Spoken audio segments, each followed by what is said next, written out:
Hello kids, welcome to video series on the types of nervous system. The major aspirant in our body is the brain.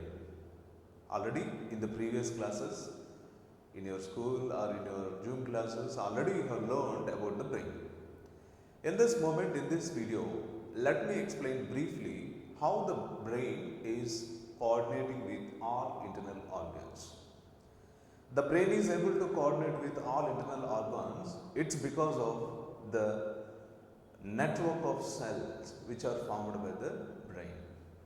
What were the major cells that are formed by the brain? How these cells are coordinating with the internal organs? What are the different types of these nerves or cells which are coordinating with the brain? For all these questions, we are going to find out the answers. Basically, the nervous system. So, today's our concept is the nervous system. Today, we are going to deeply discuss the types of nervous system with the help of some diagrammatic representations and with interesting examples and with live pictures. So, the nervous system has classified into three types based upon the formation of nerve cells. What were the three different types of nerve cells? The first type of nerve system is here. The first type of nerve system is CNS. Second type of nerve system is the PNS. And the third type of nerve system is the ANS. And let me say the definitions, which means let me give you the full forms of these structures. CNS, which indicates central nervous system. PNS, which indicates the peripherally nervous system. And whereas ANS indicates autonomous nervous system. So these three structures or types of nerve systems are found in human body. Majority of the mammals, majority of the all mammals has these three kinds of nervous systems. So, the nerve cell is considered as structural, functional and fundamental unit of the nervous system. A branch of science that deals with the study of nerve cells and nerve system is called the neurology. Neurology as a major branch of science that could deals with study of nerve cell and nerve tissue. A group of nerve cells which together forms nerve tissue. Here, study of nerve tissue is called neurology. Neurologist who is considered as a specialist in the study of nerve cells or nervous system. So, dear students, as a part of central nervous system, central nervous system plays an important role in regulating all kind of sensory and motor activities in our body. What are sensory activities? What are motor activities? Which are influenced by the central nervous system? We are going to discuss briefly in the central nervous system. Now, let us know what are the major organs that are seen in the central nervous system. Have you ever thought the major organs involved in the central nervous system as follows? Let us learn. So, let us define or let us know the major organs of central nervous system briefly. Brain as a major important structure in the central nervous system.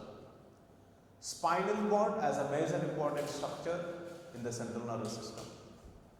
Now, what about the peripheral nervous system? What are the major structures? I am talking about structures which are involved in the peripheral nervous system. What are the major structures that are involved in autonomous nervous system? Let us know.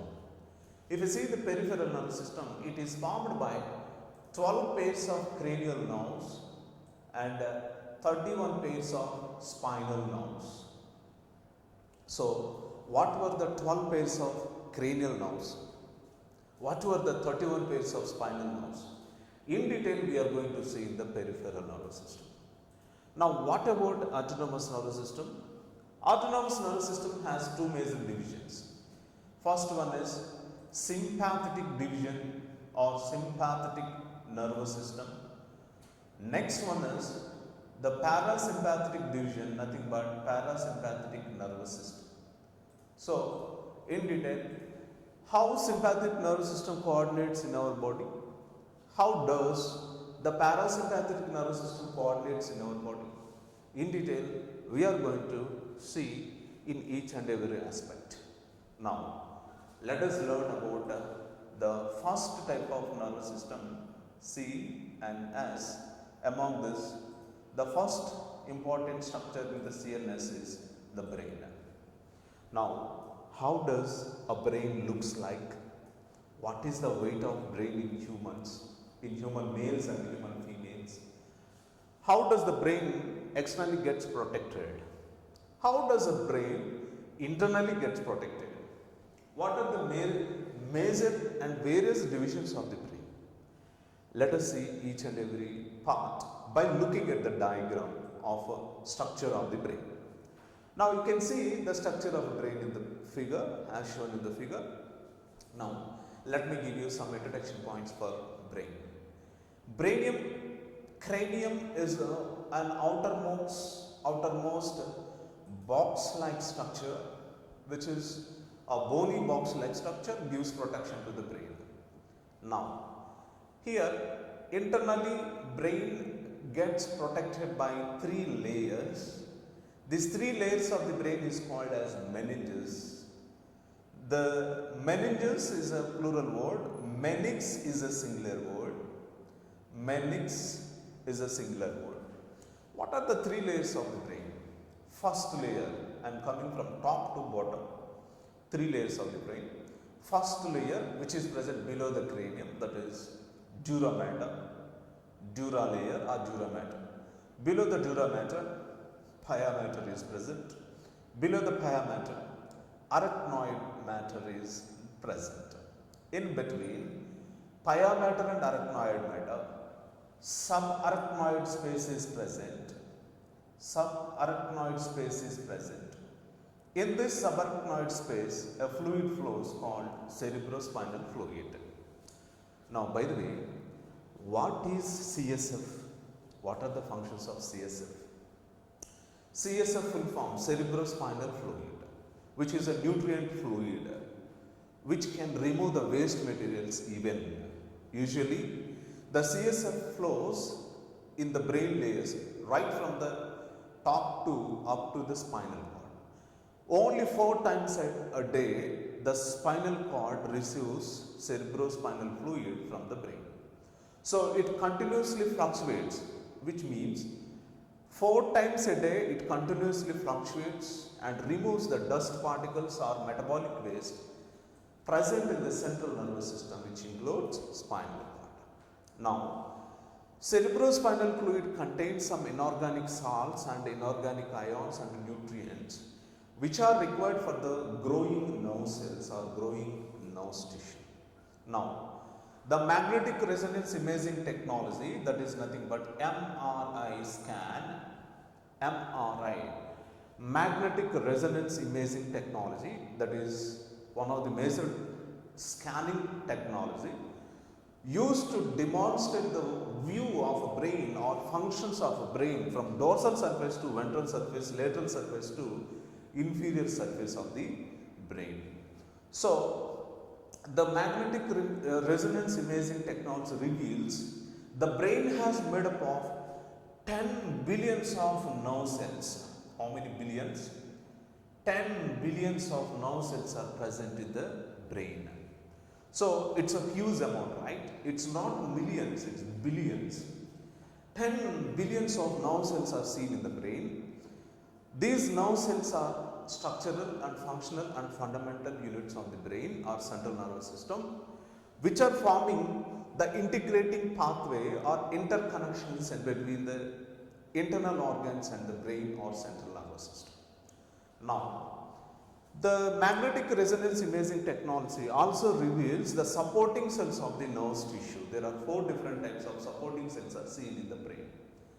There are astrocytes, which are supporting cells, neuroglial cells, nothing but microglial cells, and star-shaped cells, oligodendrocytes, which are considered as the supporting cells of the brain. These four cells are basically supporting cells of the nervous tissue or nerve cells on the central nervous system. Now, let us come to major topic. If we carefully look at the brain has three major divisions. What were the three divisions of the brain? Let us mark. If you see the forebrain, the first division of the brain is forebrain. This is the first division. And if you see here, exactly in this location, here, the midbrain is located. This is the midbrain. Below the midbrain, right from here to here, that is called as the hindbrain. So, based upon the structure and functions, brain has divided into three major divisions: forebrain, midbrain, hindbrain. Now, what are the major structures of forebrain? Let us learn. The forebrain, which includes two major divisions, like the first one is cerebrum. The first one is cerebrum, and the second one is diencephalon. Diencephalon. Here, the forebrain is also known as prosencephalon. It is known as prosencephalon. Prosencephalon is nothing but the forebrain. Midbrain is which including corpora quadrigemina. Corpora quadrigemina. Quadri, what do you mean by quadri? Quadri means four. So, the midbrain contains four different lobes, hence it is called corpora quadrigemina. So, hindbrain includes cerebellum, and medulla. Medulla has supported by brainstem and pons varolii. So let us learn each of this structure and its functions and its role in our central nervous system. If you carefully see the cerebrum, do you know cerebrum is the largest part of the brain? Largest part of the brain. In the aspect of weight, in the aspect of length, cerebrum is the largest part. Now, cerebrum, which is covering by cerebral hemispheres, there is an outermost layer of cerebrum called cerebral hemisphere. Cerebral hemisphere has divided into two major divisions as shown in the figure. The first division is called left cerebral hemisphere and the second division is called right cerebral hemisphere. Now, on the surface of cerebral hemisphere, you can see elevations and depressions. What are these elevations and what are these depressions? You can see the depressions here. The elevations are called gyri and depressions are called sulci. Elevations are called gyri, depressions are called sulci. Now, what are the functions of this gyri and sulci? How this gyri sulci looks like, we know very well. But what are the functions of these two structures? The gyri and sulci, which increases surface area of the cerebrum, right from the dorsal surface to the ventral surface. So, the surface area of the cerebrum has increased by these two structures called gyri and the sulci. Now, let me tell you, if you see the diencephalon, how this diencephalon looks like, what are the functions of this diencephalon? Now, before going to learn the diencephalon, let us learn the functions of cerebrum. Cerebrum, which has cerebral hemisphere. A group of nerve fibers from the left cerebral hemisphere coordinate with right side external and internal organs. Second point, a group of nerve fibers from right cerebral hemisphere has been coordinating with the left side external and internal organs. So, which are working opposite to each other. Clear? Now, if you see the diencephalon exactly near to the midbrain, you can see the egg-shaped structure that is called as the diencephalon. Now, what are the functions of diencephalon? Now, before going to learn the functions of diencephalon, let us learn the divisions of diencephalon. The diencephalon has three major divisions based upon its functions and structure. The three divisions of diencephalon, which includes first one, epithalamus, that is the first one. Second one, the thalamus, and the last one, hypothalamus. Now let me say something.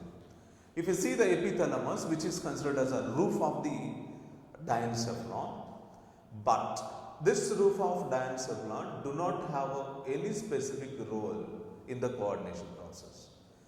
It is considered as a non-nervous part, which means there are no nerve cells present in the epithalamus, but epithalamus helps in the protection of diencephalon from external shocks and injuries. Now, if you see the middle part called thalamus, due to presence of thalamus, the diencephalon is called as thalamencephalon. What it is called? Thalamencephalon. Now, what are the functions of thalamus? How this thalamus are functioning and what are its major role? The regulation and relay station for the sensory and motor activities.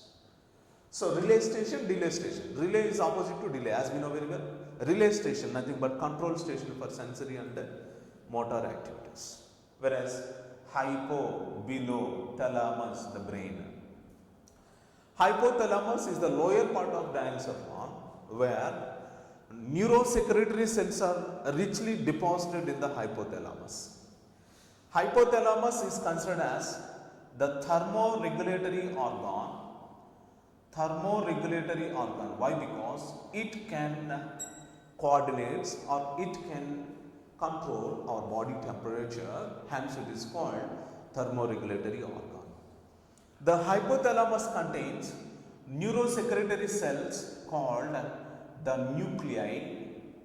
The nuclei, nothing but neurosecretory cells of hypothalamus, which produces a group of hormones, a group of chemicals called hormones. The hormones which are produced by the hypothalamus classified into two types. What are they? The first type of hormones, they are promoting hormones or the secreting hormones. Second type of hormones, inhibiting hormones, nothing but the stopping hormones. Let me say example. The promoting hormones, which can stimulate the hormones from another endocrine gland or from same endocrine gland. The inhibiting hormone can stop the secretions of hormones from other endocrine glands. So, to secrete hormones, promoting hormones are required. To stop the hormone secretion from endocrine gland, inhibiting hormones are required. So, these two hormones are working opposite to each other. Suppose, let me give you an example. Promoting hormone, best example is the somatotrophin. Somatotropin is a growth relating hormone which can influence the growth in our body. Opposite to somatotropin, inhibiting hormone secreted, that is nothing but somatostatin. Somatostatin can decrease the growth in our body. So, like this, these two structures, these two hormones working opposite to each other. The major roles of hypothalamus, which includes, they can coordinate with our body to control and monitor osmoregulation and to control and monitor kidney functions and heart related cardiovascular functions. So, hypothalamus as a major part of our brain. To this hypothalamus, you can see a stalk-like structure is present. This stalk-like structure is called as the infundibulum. What it is called? Infundibulum. This infundibulum contains a bony structure which means near to this infundibulum, a bony structure is present. This bony structure is called tunica sella or sella turcica. We can call it as sella turcica, the bony structure which is present near to the infundibulum. Now, here sella turcica is a place where the pituitary gland is present. The pituitary gland is present. Okay. Now, what is pituitary gland? Pituitary gland as a master controller, master coordinator in our body. What do you mean by a master? A master is a expert or certain kind of hierarchy which can monitor all kind of functions. So that is why pituitary gland is called master controller of the body or master controller coordinator of our body. Because of its secretions called hormones, the pituitary gland is called as master controller unit of the body. Now, what were the hormones secreted by the pituitary gland that we are going to see in the endocrine system? Below this diencephalon, you can see rhombencephalon, nothing but the hindbrain.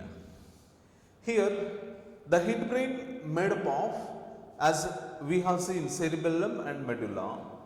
What are the functions of cerebellum? Cerebellum is considered as a little brain. Do you know that? Cerebrum is the largest part. Cerebellum is a little brain, which is a small brain. Cerebellum, which is having some certain kind of roles. What are their roles? The cerebellum is considered as a gyroscope. We do know about the periscope, kaleidoscope, etc. But what about a gyroscope? A gyroscope is a structure or cerebellum which helps to maintain equilibrium, body position, posture of our body. If you want to withstand on your toes or legs, you need some mechanical support.